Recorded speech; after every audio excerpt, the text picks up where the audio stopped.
चलते चलते रानी के मायके का गांव आया। राजा ने कहा, तुम अपने मायके चली जाओ, वहां दासी का कोई भी काम कर लेना, मैं इसी गांव में कहीं नौकर हो जाऊंगा। इस प्रकार रानी महल में दासी का काम करने लगी और राजा तेली के घाने पर काम करने लगा। दोनों को काम करते बहुत दिन हो गए। जब होली दशा का दिन आया, तब सभी रानियों ने सिर धोकर स्नान किया।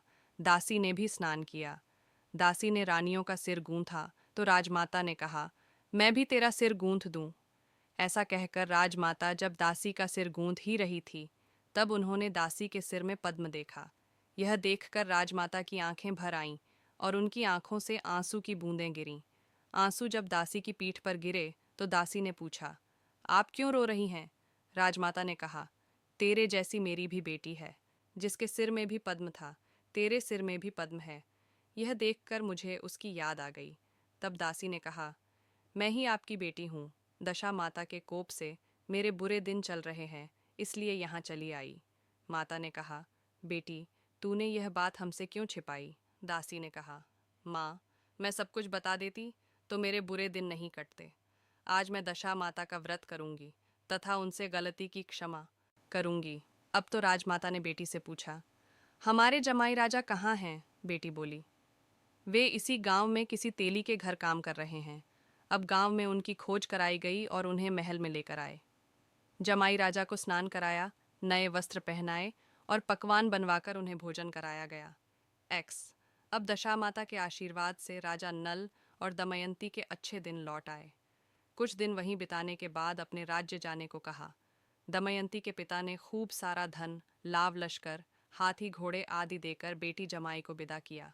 एक्स रास्ते में वही जगह आई जहां रानी में मछलियों को भूना था और राजा के हाथ से चील के झपट्टा मारने से भोजन जमीन पर आ गिरा था। तब राजा ने कहा, तुमने सोचा होगा कि मैंने अकेले भोजन कर लिया होगा, परंतु चील ने झपट्टा मारकर गिरा दिया था।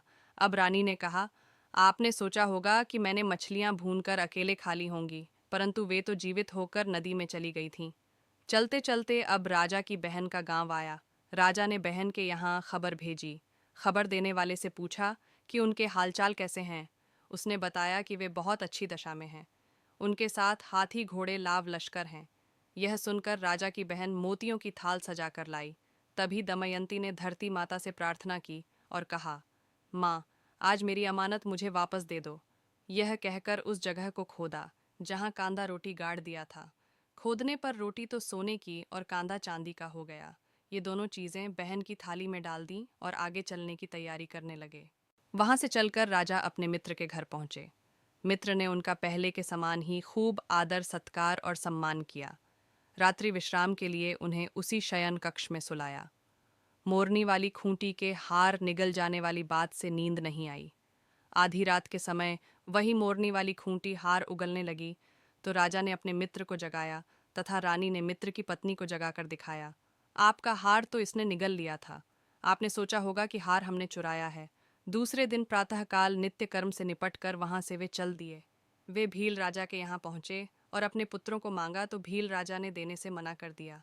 गांव के लोगों ने उन बच्चों को वापस दिलाया। नल दमयंती अपने बच्चों को लेकर अपनी राजधानी के निकट पहुंचे तो नगरवासियों ने लाव लश्कर के साथ उन्हें आते हुए देखा। वहां से चलकर राजा अपने मित्र के घर पहुंचे। मित्र ने उनका पहले के समान ही खूब आदर सत्कार और सम्मान किया।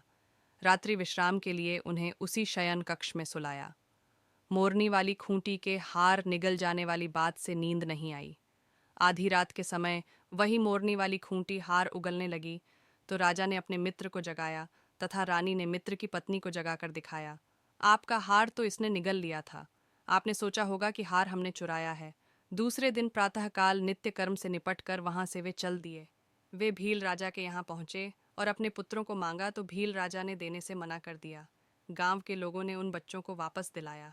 नल दमयंती अपने बच्चों को लेकर अपनी राजधानी के निकट पहुंचे तो नगरवासियों ने लाव लश्कर के साथ उन्हें आते हुए देखा।